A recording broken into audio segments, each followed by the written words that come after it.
Hello everyone, it is me, Fabi on Rock, and in today's video we will be talking about something that is quite important from the Rise of Kingdom side of things, mainly the leadership and how to pretty much run a kingdom. The four main points that we will be talking about today is the Kingdom Council, Kingdom Activity, internal conflicts, and then Kingdom Rules. This has been an upcoming video that I've been wanting to do for quite a while now. So, yeah, now I'm here and I will be getting this video sorted. By the time this video is posted, it should be around Wednesday, Thursday. Today is currently Monday. I have been trying my best to get some research done for this video because I know that there is some people that watch my videos that have either gotten their own kingdom or have upcoming projects that they are a part of. So, yeah, let's get started. The most important thing about a kingdom is mainly your council itself. Now, here in 3586, we obviously have a one alliance kingdom. So, our council mainly consists of these people right here, and then also the some of the rank threes here. Because we're not a two alliance kingdom, whereas this is just mainly a shell for farms now. But because we're a one alliance kingdom, we don't really need a council. So mainly is the all the leadership is now classed as the council, whereas before it was a two alliance kingdom, I think, with this alliance here and then KS as well. However, they did have a council back then. So I didn't. This was before I came to this kingdom, so I can't really have much say on this. But one thing I do want to talk about is how consistent they are at sharing what roles they have. Now, why is this important? So, to share what roles every R4 is done and doing, it's mainly important because you know who to go to. So, for migration example, you can go to any of these four people to talk about migration. Ark of Osiris is these three people. Events that isn't Ark of Osiris, fort tracking, punishment and policing, mightiest governor, territory and farm alliances, activity monitoring, YouTube and streamers, and rock information.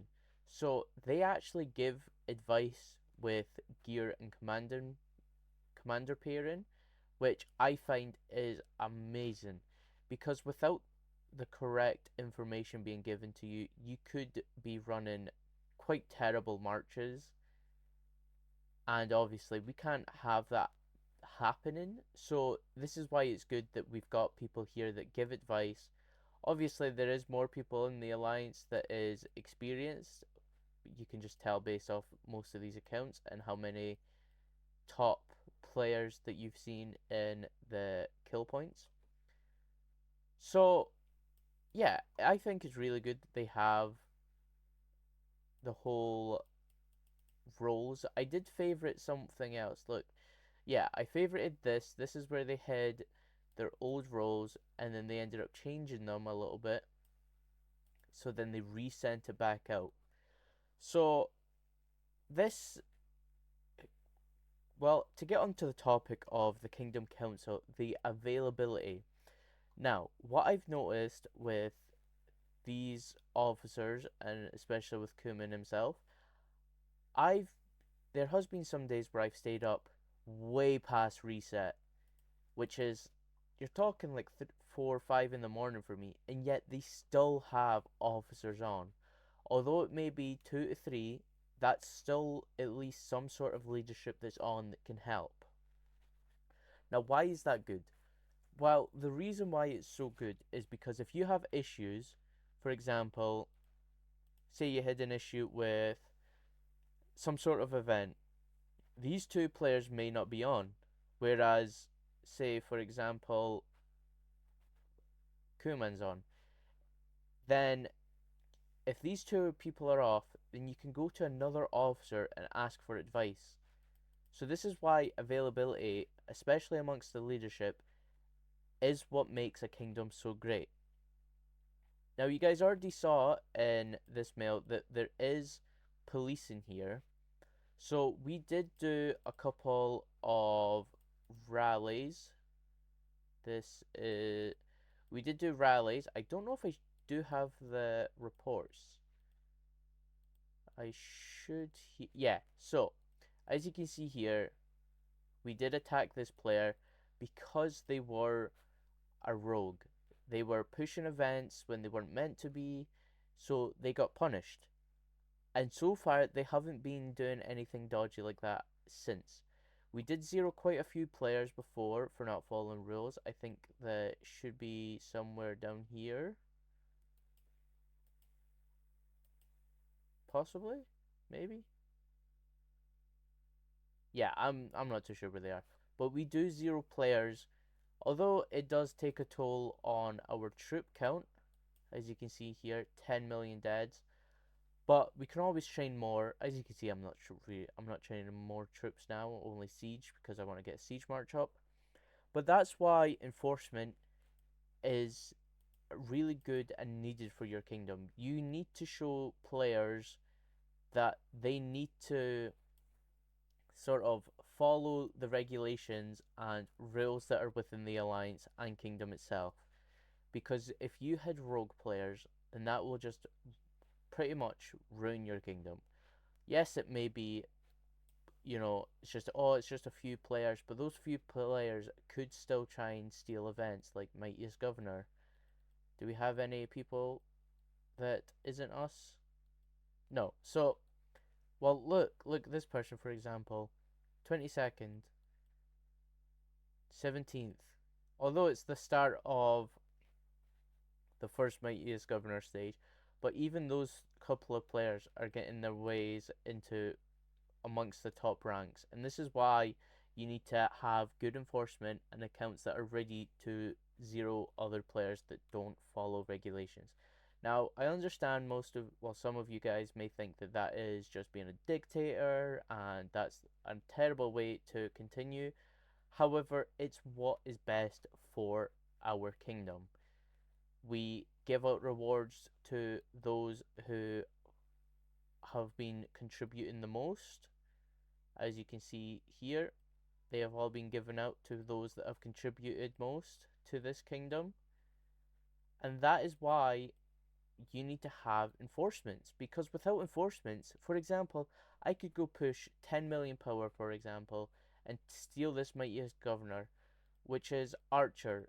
You can get Archer rallies, Archer garrisons. This could be used by proper good accounts.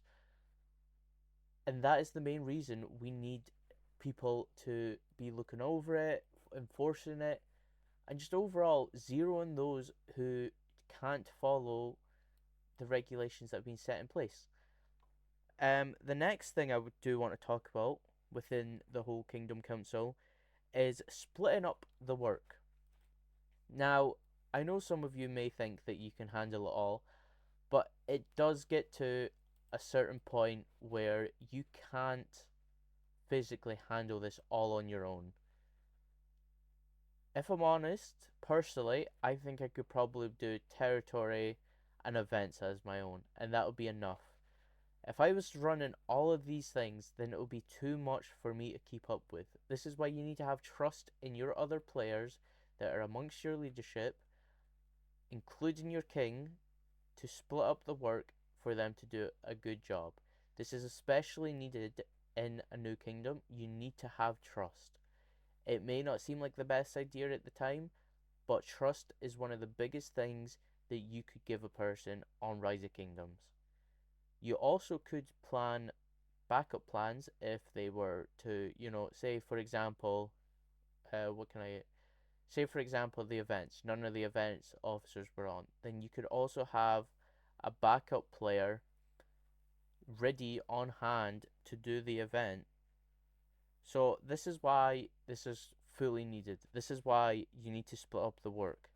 And another thing is setting a good example. You can't be having king and going around and pretty much bullying your own players, because then people won't want to come to this kingdom if you're just known as a bully. This is why like for example, we have jokes and laughs, and that's okay to have jokes and laughs. But then it gets to a certain point where those jokes become serious and can disrupt your whole kingdom from a simple, what you think is a joke. So yeah, that's pretty much the four half points I wanted to talk about in the Kingdom Council. Something else I do want to talk about, which is definitely needed in every kingdom, even DC's, is kingdom activity. Now, how do you make your kingdom active? Well, in 3586 we have a requirement to do 15 forts a day, except from events that are considering barbarians and stuff like that. Then it gets cut down to 10, which 15 is so easy to do a day. And it keeps the crystal chest going, which you'll get speed ups every day for that. You'll also be able to get all this. Look at all this free resources, AP. It's it's really needed to do forts every day. Even if it's your own farm accounts. See, for example, I could have this account, my stone, one of my stone farms, joining my rallies. But I do have another account here that I do rallies with instead, and I'm running 15 rallies, between 15 and 20 rallies a day. And if I could do that, you guys can definitely do at least 10 forts a day. That alone will boost your resources. Look at this. I got resources, speed ups, gems, and even Tome of Knowledges. This is something that will be definitely needed in newer kingdoms.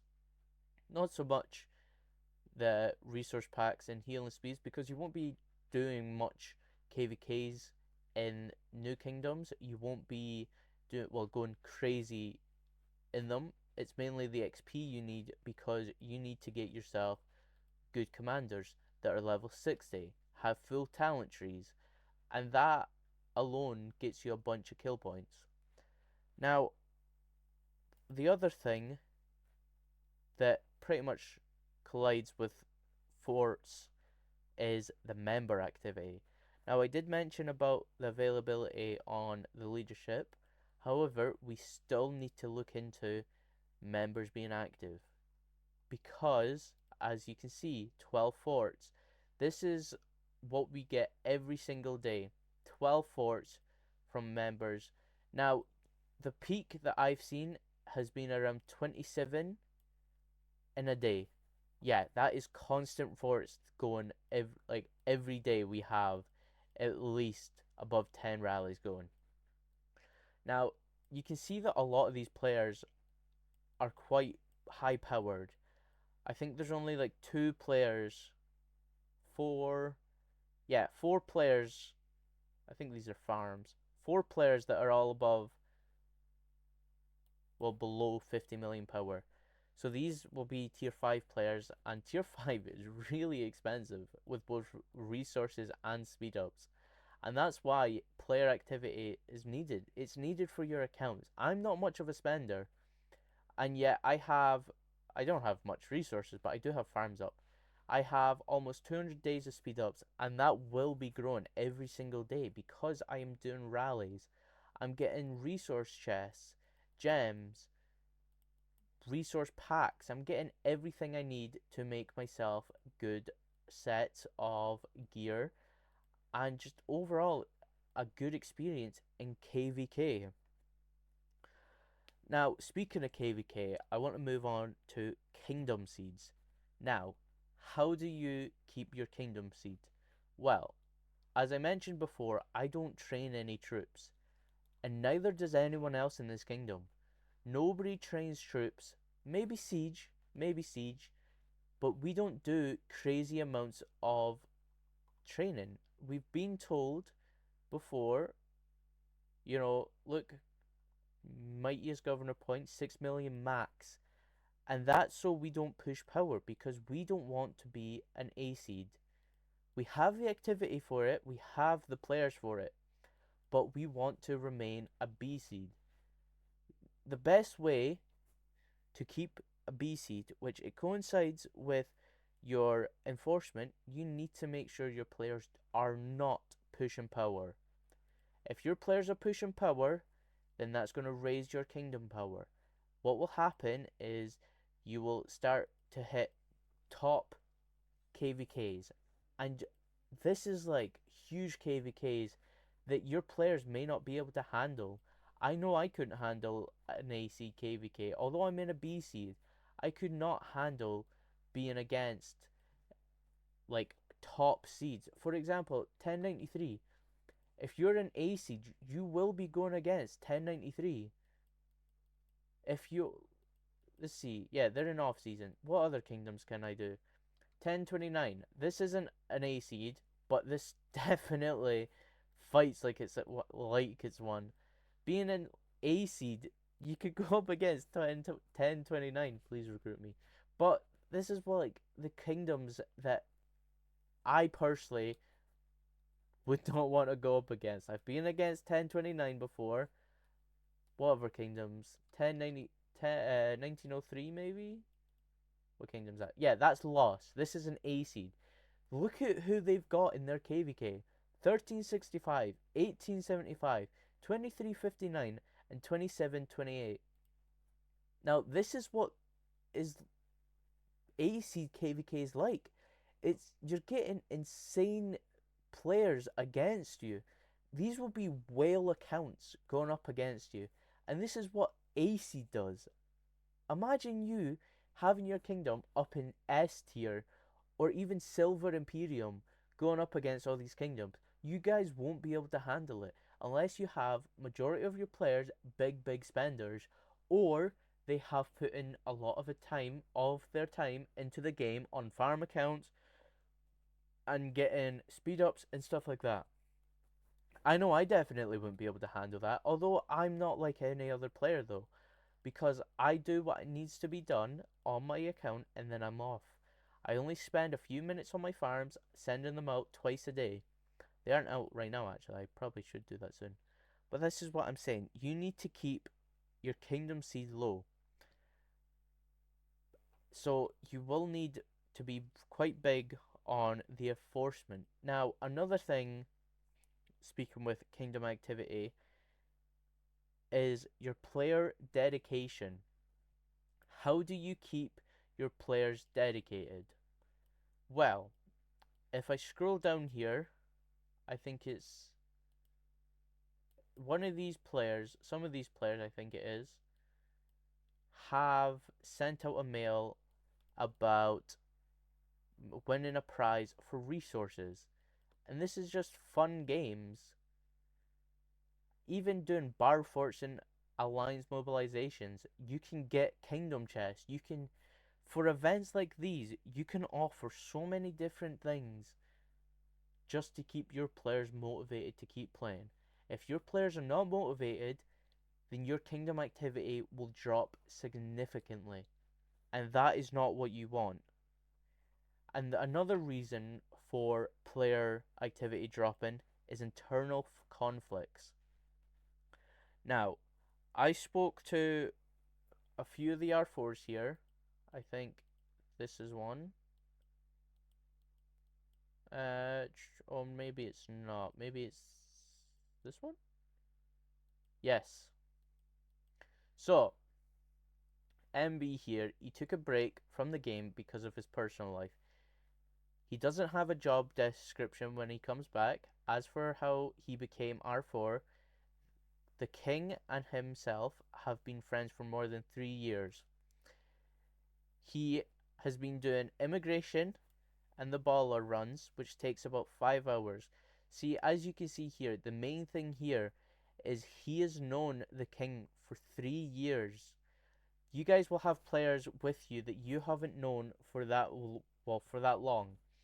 To keep internal conflicts, yes, arguments will be started, arguments will happen, but you need to realize that you guys are not two strangers online. You guys are building a kingdom together.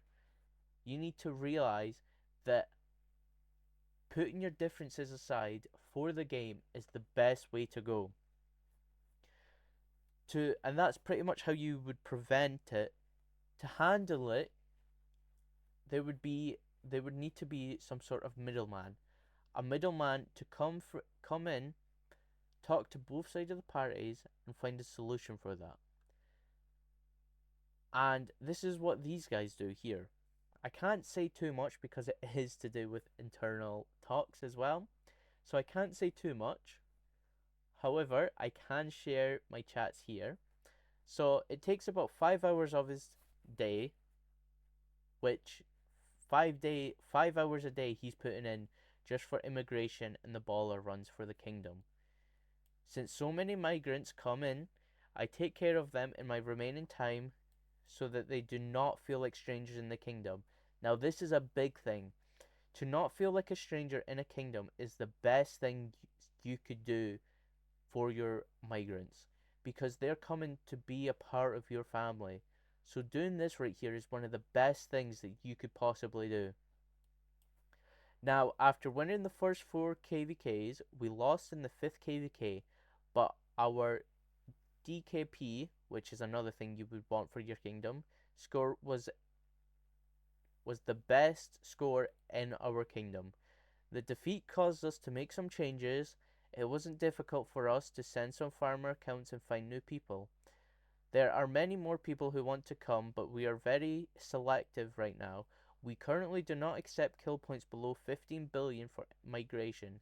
There are so many people even on the list who will come to the next KVK. I think we did a good job as the migration team. We are currently preparing for a low A seed. Since I'm new here, I don't interfere with the other R4's business much. I do what they need me to do. These are things that come to my mind.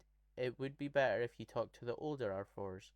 So, this is also a good thing right here. You guys may see this and think that he's just some sort of person that's just following orders, but this is not. This is based off a trust that he trusts that his job that he's been asked to do will in fact aid the kingdom. And this also motivates players to be a part of the kingdom and grow a connection towards the kingdom. And this is why a lot of people become leadership, is because this is how you keep yourself happy and other players happy as well. You want to make them feel welcomed. You want to make sure that they don't feel like strangers and they feel like they're a part of your family. Yes, we lost the 5th KVK, but it was the best DKP score in our kingdom.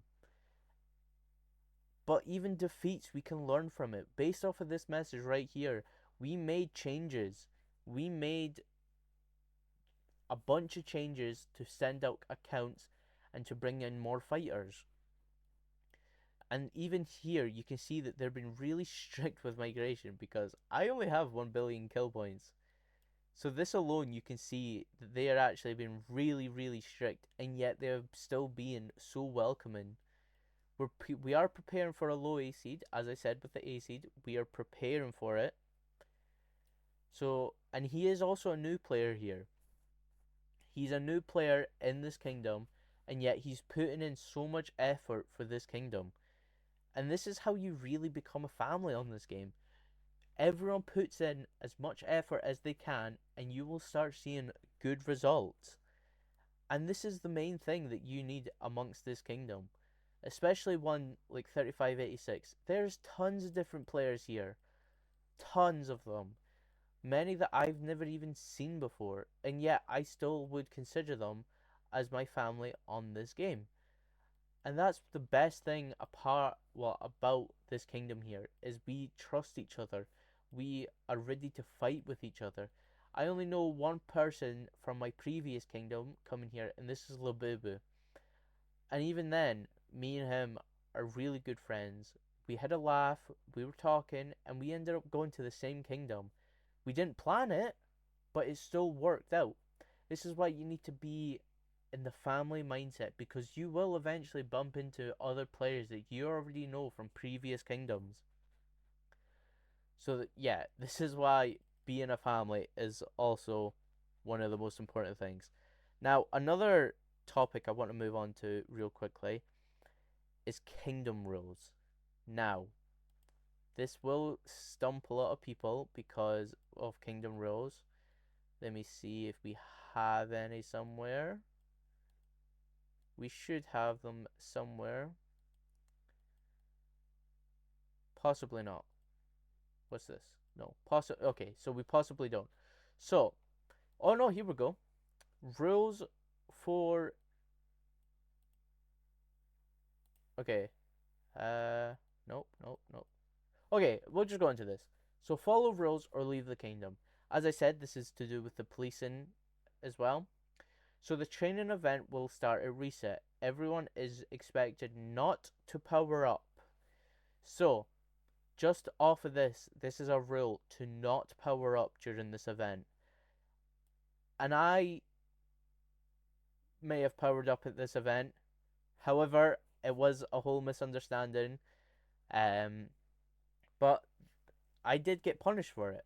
And I'm glad that I did because it shows me that they're willing to punish those who don't follow the rules. Here, we have this here. So, active players. An active kingdom means an active player. We can achieve this with you. Therefore, 15 daily barb forts quests are important, and the officer will share data with us daily. Respect.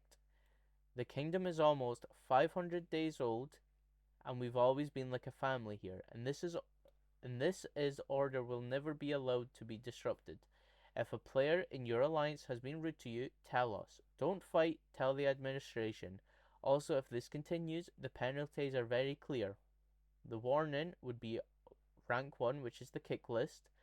The second warning is kicked from the alliance, and the third warning is your final warning. You will be blacklisted and you must migrate out of this kingdom. So this also falls back into with policing your kingdom. They want to make sure that people show respect here. It's not to be sort of the top dogs or the boss of the. It's so everyone feels welcomed. And as I said previously, this is what players need. Players need to feel welcomed amongst a kingdom. And this is why this is one of the best rules that this kingdom has got. Now, following back with the activity, you can see if you've just joined us, you probably already know that you need to have at least 500 million kill points and 90,000 honor points, and you need to be active in battles. So, this is how they make sure that they have activity during KVK. They set requirements before we're even in KVK. The most important thing is always the kingdom. We need to understand that the goal here is kingdom success and that we must be team players, not individuals. So this is a key word here. Team, well, two words. Team players. To be a good alliance, kingdom, and family, you need to be team players. You need to see each other as a team. Can't be individuals. This kingdom isn't interested in your power. It wants your helpfulness, respect, family conversation, good games, and happiness. Remember, whether the KVK is won or lost here, the important things are always respect, kingdom, and fun. Now, you can be respectful and also have fun, and both of these also coincide with kingdom. The kingdom can be fun, and the kingdom can also be respectful. See, they even have a section here with frequently asked questions. The Lost Kingdom buff will not be unlocked. Please do not upgrade your power. The training buff will be unlocked soon. Use 50,000 training expansion and save it for the KVK. Information about Osiris is coming soon. Saturday 15 UTC. Team 1, Sunday 20 UTC, and Team 2. Now, we do get Team 3s occasionally. I don't know if it's been every game since I joined here, but it has been quite frequently, and that's because people step up and do it themselves and offer to run the team. So, yeah, this is pretty much what makes a great kingdom, and this is what my video today about was meant to be about, was this kingdom 3586 and how you guys can succeed in your future kingdoms. So, without further ado, I hope you guys enjoyed, and if you have any questions, comment them down below, and I will try my best to respond to them and help you guys out the best I can to see you guys have your own great kingdom. So, without further ado, I hope you enjoyed.